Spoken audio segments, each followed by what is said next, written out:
Dear students, आइए आज हम जो है एक नए बेहतरीन कॉन्सेप्ट को समझते हैं जो कि फिज़िक्स में इलेक्ट्रोस्टैटिक से रिलेटेड है और जो कि JEE Main Advanced, NEET, CBSE, CUET Olympiad, physics Olympiad कहीं भी पूछा जा सकता है।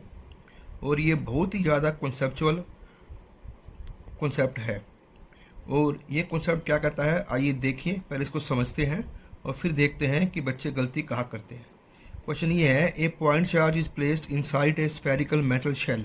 ये एक मेटल शेल है और इसमें जो हमने एक पॉइंट चार्ज रखा है अनसिमेट्रिकली, मतलब नॉट एट द सेंटर। तो जैसे ये इसका सेंटर था तो हमने यहाँ ना रख के ऑफ द सेंटर हमने ये इसके बाहर रखा है, पर है शेल के अंदर ही। तो फिर ये कहना चाहता है कि charge induced on the inner surface of shell is non uniformly distributed.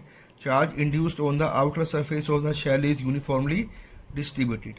अगर हम देखें क्वेश्चन को तो वो कह रहा है इनर सरफेस और आउटर सरफेस। इसका ये मतलब है कि शेल की कुछ ना कुछ थिकनेस जरूर है।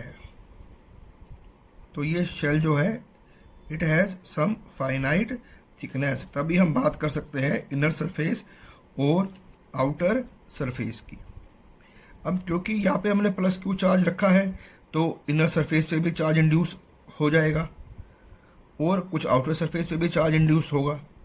तो हमसे वो ये कह रहा है कि जो इनर सरफेस पे होगा वो नॉन यूनिफॉर्मली है, जो इनर सरफेस है या तो नॉन यूनिफॉर्मली होगा, और ये कह रहा है आउटर सरफेस पे यूनिफॉर्मली होगा। ये ऐसे हमें कुछ कह रहा है, पर मोस्टली बच्चे ये समझते हैं कि इनर सरफेस पे नॉन यूनिफॉर्मली होगा और आउटर सरफेस पे जो इंड्यूस चार्ज है वो भी नॉन यूनिफॉर्मली होगा। क्योंकि ये प्लस क्यू है तो यहाँ पे हम समझ पा रहे हैं यहाँ माइनस क्यू चार्ज इंड्यूस हो जाएगा। यहाँ जो है प्लस क्यू है तो इसके अंदर माइनस क्यू इंड्यूस होगा, और क्योंकि ये न्यूट्रल है तो बाहर फिर प्लस इंड्यूस हो जाएगा।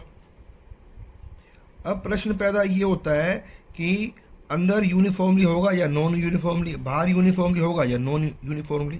और मोस्टली बच्चों के मन में ये कॉन्सेप्ट होता है कि इनर पे नॉन यूनिफॉर्मली होगा, आउटर पे भी नॉन यूनिफॉर्मली होगा, पर जो है आउटर के ऊपर जो है यूनिफॉर्मली होगा। इस क्वेश्चन को समझने के लिए कि इसका क्यों कौन सा आंसर करेक्ट है और क्यों करेक्ट है, आप नीचे डिस्क्रिप्शन में दिए गए लिंक को क्लिक कीजिए और फिर वहाँ से आप वीडियो पे चले जाएंगे जहाँ पे मैंने इसको अच्छे तरीके से एक्सप्लेन कर रखा है।